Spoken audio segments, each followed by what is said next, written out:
दरभंगा राज परिवार के साथ मिथिला की ऐतिहासिक धरती पर केंद्रीय पर्यावरण मंत्री भूपेंद्र यादव का हुआ आगमन। कई अटकलें लगाए जा रहे हैं मिथिला की अनमोल धरोहर उत्तर भारत के गौरवशाली अतीत को लेकर। वहीं भाजपा नेताओं ने टूरिस्ट प्लेस घोषित करने की रखी मांग। राजनगर के राज कैंपस स्थित राज पैलेस में दरभंगा राज परिवार ने कहा, आज हम देखने आए हैं, देखने के बाद अभिभूत भी हैं। हम वैसे भी मिथिला के प्रशंसक हैं। इशारों में उन्होंने कहा, आज हम नतमस्तक होने आए हैं। विशेष इस मिथिला की संस्कृति, मिथिला का ज्ञान और मिथिला के विद्वान ये पूरे देश में अनुकरणीय है। हिंदुस्तान की जो ज्ञान परंपरा है, शक्ति संप्रदाय की पूजा परंपरा है, उसमें मिथिला का स्थान बहुत महत्वपूर्ण रहा है। मैं लंबे समय तक बिहार से जुड़ा रहा हूँ और अभी भी हमारे देश के जो ताम्रपत्रों पे जो लिखी हुई भारत की जो ऐतिहासिक शास्त्र परंपरा है वो मिथिला में विद्यमान है। मेरे साथ कुमार साहब भी हैं, हमारे साथ अशोक जी भी हैं, हमारे सरावगी जी भी हैं, देवेश जी भी हैं और लंबे समय तक हम इन सारे विषयों से जुड़े रहे हैं। अब ये तो ऐसी शक्ति परंपरा है कि जिसका पूरे देश में सम्मान होना चाहिए। जो लिखा गया है उसको अब संरक्षित करना चाहिए और एक साइंटिफिक तरीके से जो उसमें खगोल शास्त्र का ज्ञान है, जो ज्योतिष का ज्ञान है, जो साधना का तरीका है, ये तो व्यक्ति को अपने जीवन में अनुशासित करके उतार के ही आ सकता है, आडंबर से नहीं आ सकता है। लेकिन उसके लिए सघन जीवन और समझने की गहन परंपरा चाहिए। हम तो आज इसको देखने आए हैं, देखने के बाद हम अभिभूत हैं। हम वैसे ही मिथिला के प्रशंसक हैं, आज हम नतमस्तक होने आए। सर हमारे गार्जियन हैं। मैं बोलता था एक बार ये सर जरूर पधारिया। सर का भी बड़ा इच्छा था। सर कब तक ये सबका नजर है कि मिथिला देखिए अब पहली बार आए हैं, अभी देखेंगे, फिर हम लोग करेंगे, बात करेंगे। सर चाहेंगे तो सब कुछ हो जाए, पूरा उम्मीद हम लोग लगे हुए हैं एकदम। उसको तो देखते हैं, हम सरकार से भी बात करेंगे और फिर होगा, जरूर होगा। पूरा उम्मीद हम लोग लगे हुए। आज बड़ा ही सुंदर अवसर है भाई साहब, जो आज माननीय केंद्रीय मंत्री पर्यावरण मंत्री जी आए, श्री भूपेंद्र यादव जी। तो मैं दरभंगा से उनको एयरपोर्ट से लेकर ककरोल कार्यक्रम था, वहाँ भी मैं रुका, वहाँ से लेकर के ये राज परिसर में आया। आज यहाँ भूपेंद्र जी आके बड़ा ही प्रभावित हुए हैं। तो इस राज परिसर को टूरिस्ट पैलेस घोषित किया जाए, मैंने भी रिक्वेस्ट किया है। तो भगवान से कहता हूँ जो जल्दी से जल्दी राजनगर टूरिस्ट पैलेस हो जाए तो राजनगर का भाग्य चमक जाएगा। पूरे बिहार में ऐसा मंदिर कहीं नहीं है। नवरात्रा के शुभ मौके पर, रामनवमी के शुभ मौके पर सभी जितने भी मिथिलावासी हैं उनको बहुत बहुत धन्यवाद, बधाई, शुभकामना देते हैं कि इसी तरह से राजनगर का नाम रोशन हो। जय जय श्री राम। इस राजनगर को एक बिहार का बहुत बड़ा धरोहर है और इस धरोहर को जो है बचा करके रखा जाए। कई वर्षों से ये खंडहर के रूप में राज परिवार का आदेश मिलेगा तो सरकार कुछ भी कर सकता है। सरकार इसको टूरिस्ट पैलेस बनाने के लिए उनके पास आरजू लगाना पड़ता है, वो हो जाता है। राजकुमार की अगर इच्छा थोड़ी सी भी होगी जो इसको टूरिस्ट पैलेस बनाया जाए तो जरूर हो सकती है। उनके मन में थोड़ी सी भावना को जगना चाहिए, हो जाएगा जरूर। ही नहीं, पूरे बिहार के लिए। इसलिए इस तरह का जो मंदिर है, इस तरह का जो यहाँ का सौंदर्यीकरण है वो बहुत जगह नहीं देखने को मिलता है। यहाँ का मंदिर का जो एक एक कलाकारी किया हुआ है, सुर्खी और चूना से वो कलाकारी किया हुआ है, ये कलाकारी बहुत जगह नहीं मिलेगा। यहाँ नौलखा मंदिर भी था जो भूकंप में ध्वस्त हो गया था। तो बहुत अच्छा चीज सब यहाँ है। ये महारानी और महाराज साहब यहाँ पर रहते थे और वहाँ पोखरा है जो महारानी उसमें स्नान करती थी। उस साइड में अलग से सेपरेट पोखरा है। तो धरोहर की कमी नहीं है, मन की कमी है और मन देंगे तो धन स्वयं आ जाएगा। इसलिए भगवान से कहते हैं जो राजनगर को और ऊंचा स्थान मिले, जो टूरिस्ट पैलेस आ जाए। देश विदेश के लोग यहाँ आने के लिए सोचते हैं, लेकिन यहाँ की जो व्यवस्था है उसके लिए थोड़ा सा हम लोग चिंतित हैं। जो यहाँ टूरिस्ट पैलेस होना बहुत आवश्यक है। प्रधानमंत्री जी आ रहे हैं, क्या कहेंगे? मधुबनी को बहुत बड़ा सौगात मिलने वाला है, क्या है?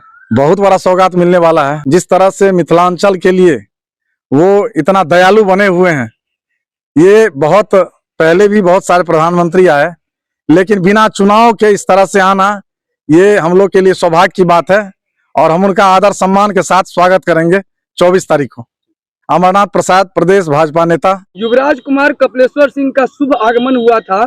ये जो मिथिला का धरोहर कह सकते हैं, क्या लग रहा है किस खास उद्देश्य से आना हुआ है? महाराज विरासत रही है और कुमार कपिलेश्वर साहब आज भी ने दिन प्रतिदिन आते रहते हैं, महीने में 2 महीने 3 महीने पर आते रहते हैं। आज जो खास था वो माननीय पर्यावरण और भारत सरकार के जो केंद्रीय जलवायु परिवर्तन है मंत्री हैं श्री भूपेंद्र यादव जी के साथ उनका आगमन हुआ था। और ये व्यक्तिगत यात्रा माननीय केंद्रीय मंत्री जी की थी कि उनको भी बड़ी इच्छा थी कि दरभंगा महाराज की इतनी बड़ी विरासत राजनगर में है तो उनको देखना था, इस कारण से वह राजनगर पधारे थे। खंडहर जैसी जो स्थिति है, क्या लग रहा है, क्या मुख्य वजह है? देखिए, लंबे समय से पर्यटन के लिए राजनगर और राजनगर विधानसभा क्षेत्र के लोग जो है प्रतीक्षारत है कि कब यह जो बड़ा भवन है, इमारत है, जो अभी खंडहर के रूप में तब्दील हो रहा है, बहुत आस है। और राजनीतिक दल के हम कार्यकर्ता भी है और कई बार भारतीय जनता पार्टी ने और यहाँ के माननीय सांसद ने इस विषय को पर्यटन के लिए जोरदार ढंग से आवाज भी उठाई है। अब क्या कारण है अभी तक इतने समय में पर्यटन के मानचित्र पर नहीं आना, हम सबों को लगता है कि यह बहुत ही बड़ा खेदजनक विषय है। और राजनगर के लिए अगर यह गौरवशाली इतिहास है, यहाँ की परंपरा रही है और जो ये राज परिसर आप देख रहे हैं खंडहर में तब्दील होने जा रहा है, तो इस पर भारतीय जनता पार्टी के जो पहले भी माननीय एमपी थे, अभी जनता दल यूनाइटेड से है, तो निश्चित रूप से समय समय पर यह बात जो है सो माननीय केंद्रीय पर्यटन मंत्री के सामने भी समक्ष रखा है, लोकसभा में भी उठाया है। अब क्या कारण है कि विलंब हो रहा है, इसमें कुमार कपिलेश्वर सिंह जी भी पहले से ज्यादा एक्टिव होकर इसमें रुचि लेकर के कि पर्यटन स्थल बने, तो आपके माध्यम से मांग भी करते हैं बिहार सरकार से भी और भारत की सरकार से भी, इसको पर्यटन के रूप में विकसित किया जाए। असीम संभावनाएं है ये पर्यटन स्थल, अगर इसको विकसित किया जाए, क्या लग रहा है इसका मुख्य आकर्षण का केंद्र क्या सब हो सकता है? देखिए, आप एक से एक नक्काशी और कला से युक्त यह राज परिसर का प्रत्येक मंदिर आप शुरू करेंगे तो कोठी हाट के नजदीक महादेव मंदिर है, वहां जाएंगे, वहां के बाद आप जो 4 हाथी पर एक भवन बना है उसके बगल में कामाख्या मंदिर है, दुर्गा मंदिर है, काली मंदिर है। इस प्रकार से कई प्रकार के, ये सामने आप देख रहे हैं नौलखा पैलेस है, भूकंप में उनका जो है सो आधा ध्वस्त हो चुका है। तो यह सब एक एक जो भवन है और जो इमारत है, एक एक जो है सो आकर्षण का केंद्र है। अगर इसको सही ढंग से विकसित करती है तो राजनगर पर्यटन के क्षेत्र में रोजगार को भी बढ़ावा मिलेगा और यहाँ के लोगों को भी उससे रोजगार की संभावना है। सुजीत पासवान, प्रदेश उपाध्यक्ष, भारतीय जनता पार्टी युवा मोर्चा। मिथिला का प्रतिनिधित्व कर रहा है और ये जगह अभी भी खंडहर जैसा है, क्या कहेंगे इसे? ये तो सब जानते हैं कि दरभंगा राज का, दरभंगा हो कि राजनगर हो, इनका जो भव्य इमारत बना हुआ है, खासकर उन मंदिर बना हुआ है, दरभंगा में श्यामा में मंदिर हो कि राजनगर में काली मंदिर हो, कि जो आप देखे हैं वो तो बहुत ही भव्य है। यहाँ आने के बाद बड़ा मन प्रसन्न हो जाता है, मन में शांति मिलती है। आज केंद्रीय मंत्री भूपेंद्र यादव जी आए थे और उन्होंने भी मिथिला की धरती की उन्होंने प्रशंसा की है, यहाँ के विद्वता की प्रशंसा की है, यहाँ के विद्वानों की प्रशंसा की है, यहाँ जो हम लोग पूजा पाठ जो पद्धति है उनका भी उन्होंने प्रशंसा किया है। प्रधानमंत्री जी भी आ रहे हैं, क्या लग रहा है मिथिला को एक महत्वपूर्ण सौगात मिलने वाला है मधुबनी को?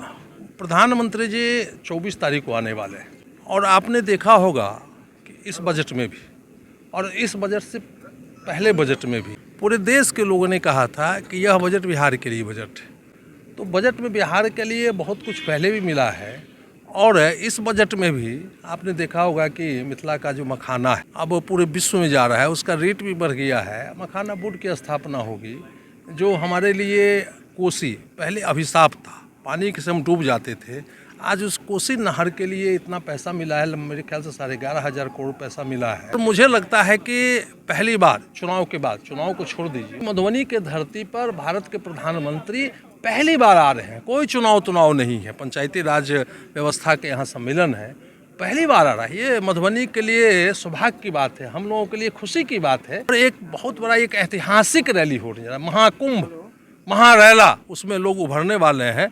उस दिन हम लोग उनसे सुनेंगे, लाभ लेंगे। और भारत सरकार के द्वारा 25 करोड़ रुपया मधुबनी एयरपोर्ट के लिए भी दे दिया गया है और उस पर जल्द ही इसका निर्माण होगा और यहाँ के लोग भी हवाई जहाज का आनंद लेंगे, हवाई चप्पल से हवाई जहाज तक। मिथिला का प्रतिनिधित्व कर रहा है देश और दुनिया में, वहीं पर खंडहर जैसी स्थिति है। विकास के दृष्टि से ये जो हमारा सांस्कृतिक धरोहर है और हमारी सरकार, एनडीए की सरकार, अभी जितना भी भारत में सामाजिक सांस्कृतिक धरोहर है उसको विशेष रूप से ध्यान दे करके उसके जीर्णोद्धार के लिए जो भी कदम हो रहा है वो उठ रहा है।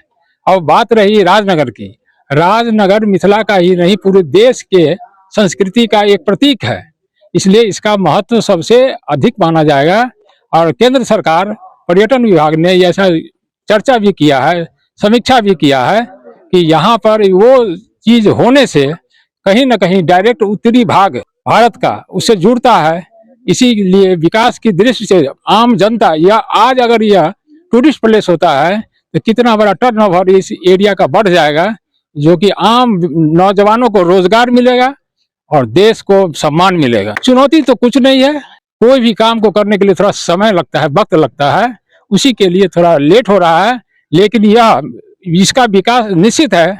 जो कि मिथिला राज्य की जो बात हो रही है उस पर भी समीक्षात्मक कई बार चर्चाएं हुई है और इसके बाद आज ये भारत का एक अभिन्न अंग बनकर के मिथिला राज्य उभरा है और आगे होने वाला भी है, जो कि अभी समय नहीं है जो कुछ कहा जाए उसके बारे में। जय हिंद, जय भारत। मैं विनोद प्रसाद, जिला पार्षद, खजौली विधानसभा से।